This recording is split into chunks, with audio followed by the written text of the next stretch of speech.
Howdy folks, once again this is Donnie, and for change of pace today I'm doing a video for the users of Mac OS on Intel based Macs and for all users of Windows 10. And the question is, should you switch from Mac OS or Windows to Linux for your desktop machines? Okay, now this is going to be more than just a philosophical argument about which operating system is the best one.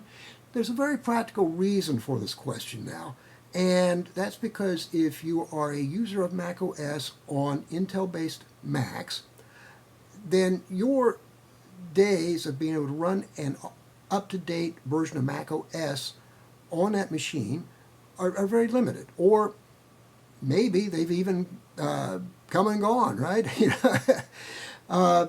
And Windows 10 support is going to officially end in less than 1 year for all computers. Okay, it's going to end in October 2025, right? Less than a year from now.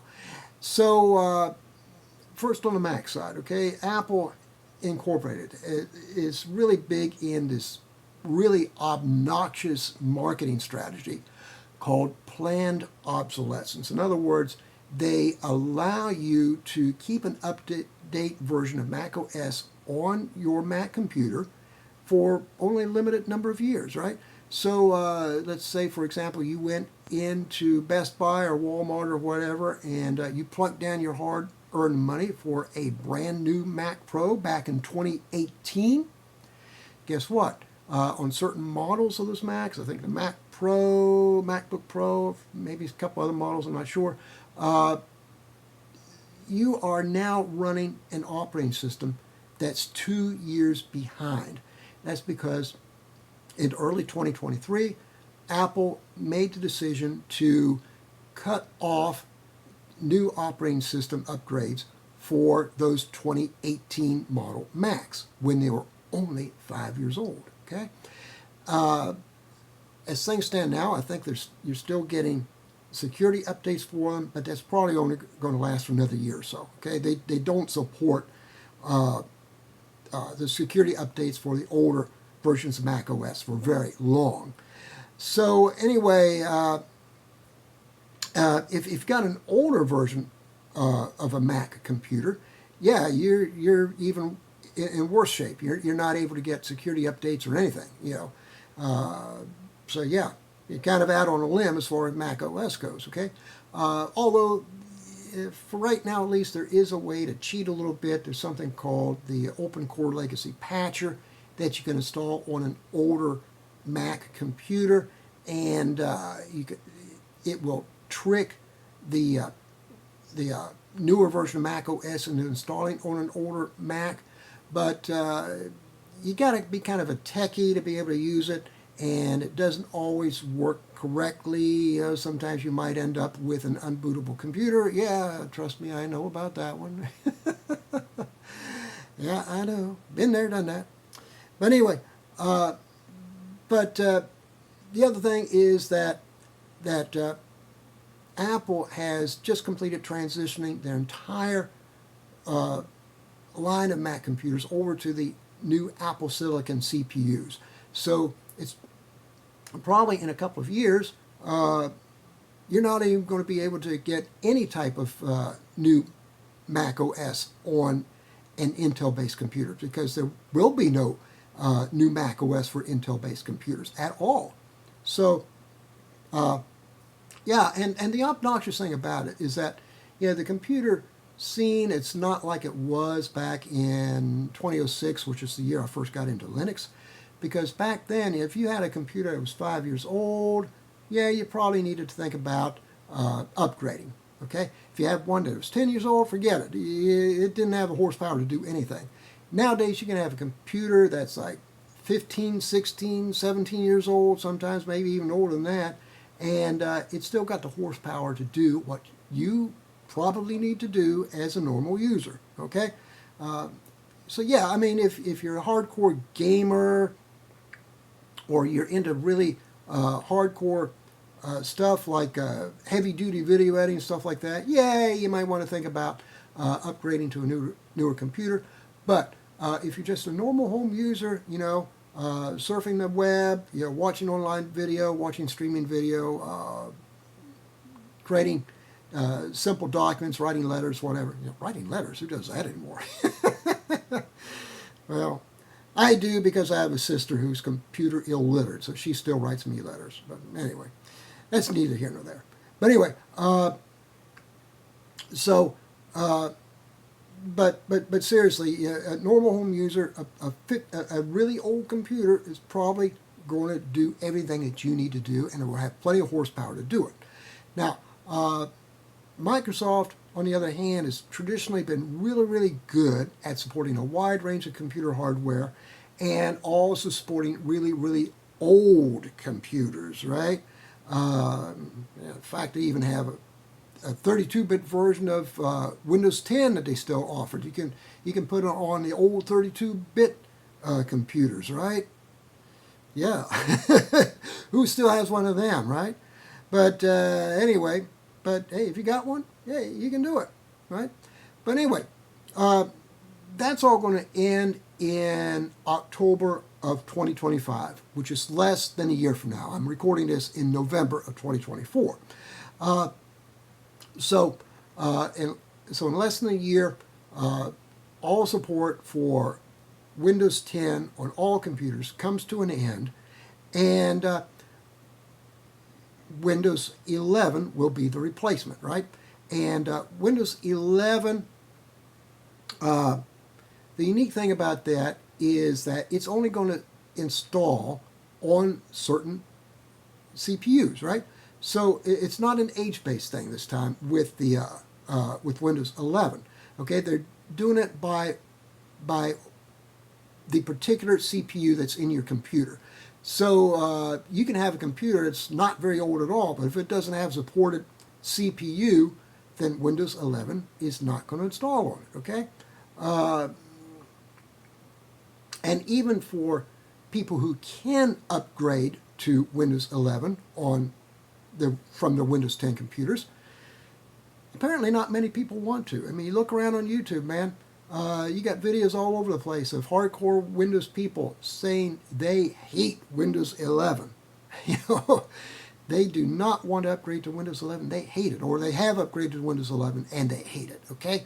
Apparently, Windows 11 is pretty horrible. The hatred for it is even stronger, apparently, than it was for Windows 8. Okay, and Windows 8 kind of got a bad rap. Okay. Because the main problem with it is that it just didn't have a start menu. Well, that was easily fixed by installing something called Classic Shell. Works like a champ, okay? But Windows 11, apparently, there's no fixing for the problems with it, all right? People just hate it. They despise it for a lot of different reasons, okay? And I'm not going to state the reasons because you can find them on your own. They're all over YouTube. Now, so the question then is, should you convert from Mac OS or Windows to Linux for your desktop computers? Well, back in 2006, when I first got into Linux, I would have said, well, maybe. Because back then, switching to Linux was a lot more challenging, okay?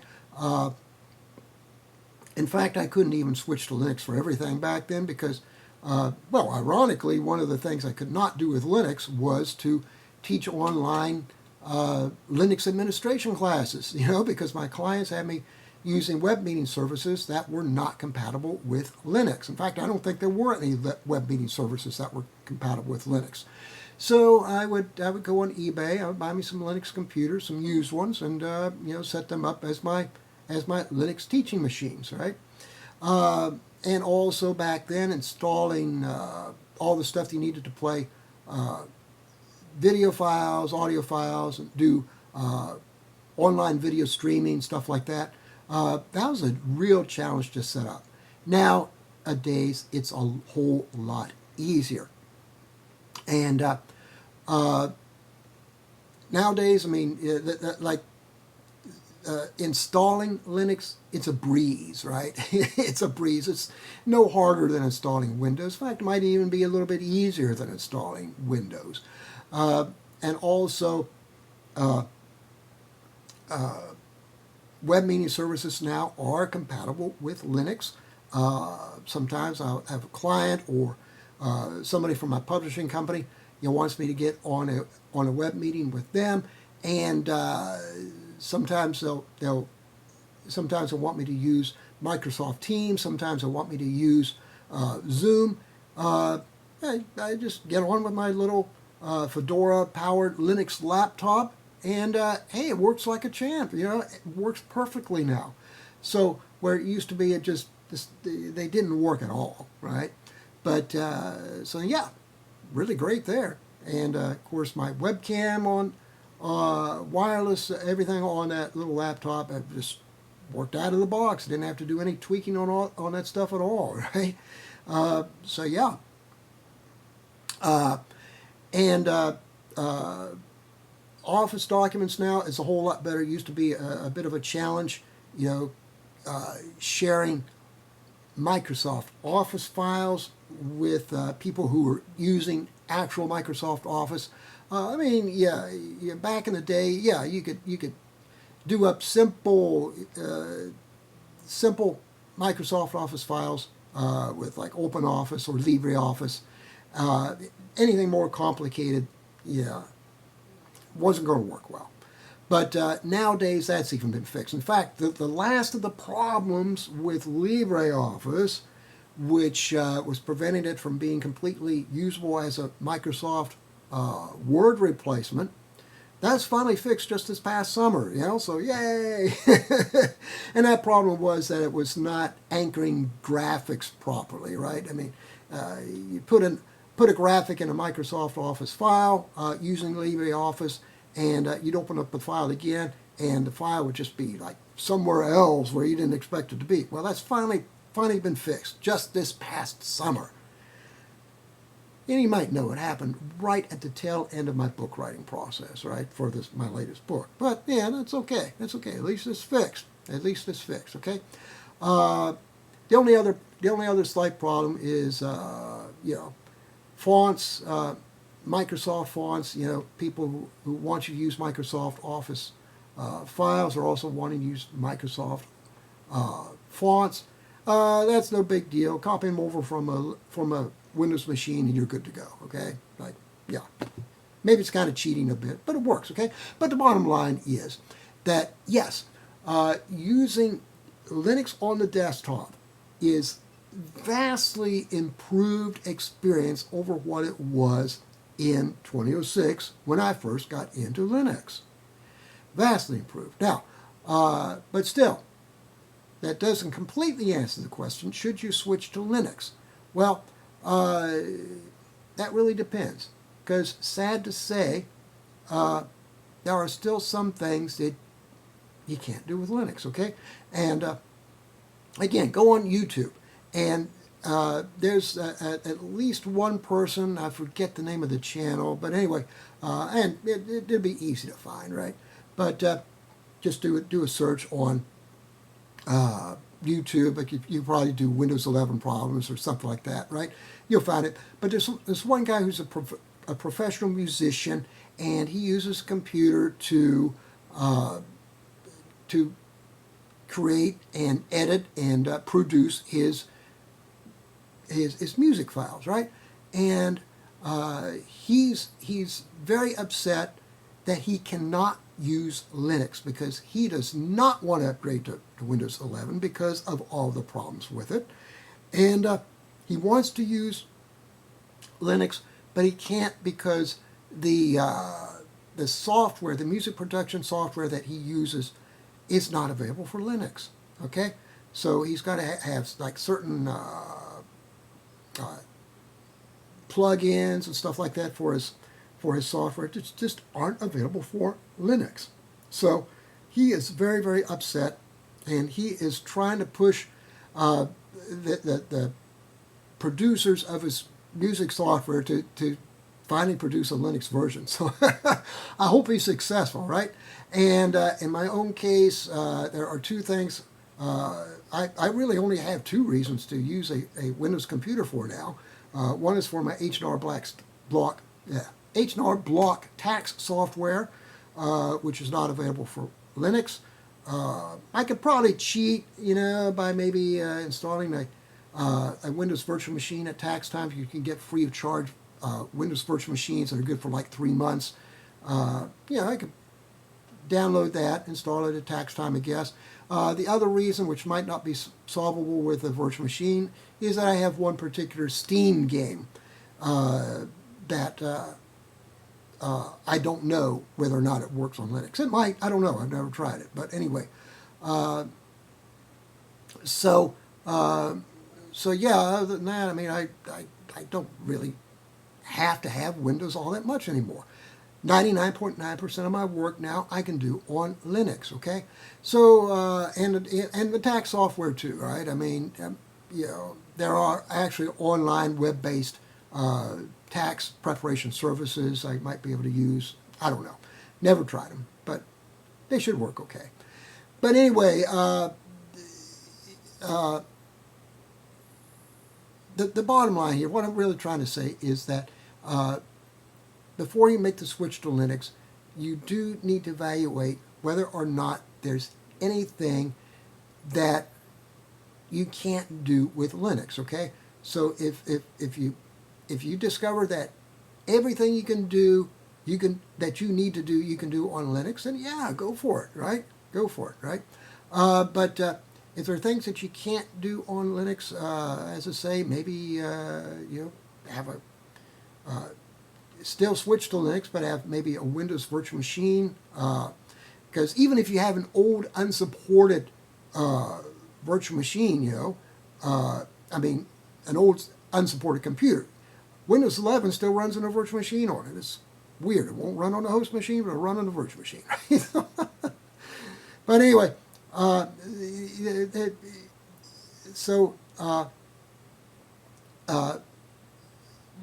before you switch to Linux, as I said, I mean, evaluate whether there's anything that you can't do with Linux. If you find it, everything you need to do, you can do with Linux, and yeah, go for it, right? Switch. You're going to be a whole lot happier. It's just easier to deal with. It's less memory intensive than Windows 10 or Windows 11, so you can run it on lower grade hardware. It'll run better on older hardware. Windows 10, it'll run an old PC, with like 4 gig of memory, but it doesn't run that well. It's just too memory hungry, right? But like my little Fedora powered laptop, it's running it's a really old machine with a Core i5 quad core, only 4 gig of memory, and Fedora with the LXDE laptop, LXDE desktop rather, runs like a champ. It runs great, And again, running my web meeting services, Microsoft Teams, Zoom, whatever, runs like a champ, man. I love it. So also updates easier to deal with, because you got complete control over updates on a Linux machine. With Windows, you don't, okay? So, and of course, if you got an older Mac, and you don't want to mess around with the Open Core Legacy Patcher, it's going to be a whole lot easier to install Linux on it than to try to install the Open Core Patcher and then try to install the new version of Mac OS. So, and again, I think you're going to be a whole lot happier like that. So yeah, as I said, just evaluate whether or not you can do everything you need to do with Linux. And if you decide that you can, then yeah, definitely take the plunge. Take the plunge. You are going to love it. You're going to be a whole lot happier. And now, if you excuse me, I think I'm through with this video. And be sure to like and subscribe if you like Linux topics. And right now, I'm going to go off and I'm going to use my KDN Live video editor on a Linux machine to edit and render this video. So anyway, y'all take care, and we'll talk to y'all next time.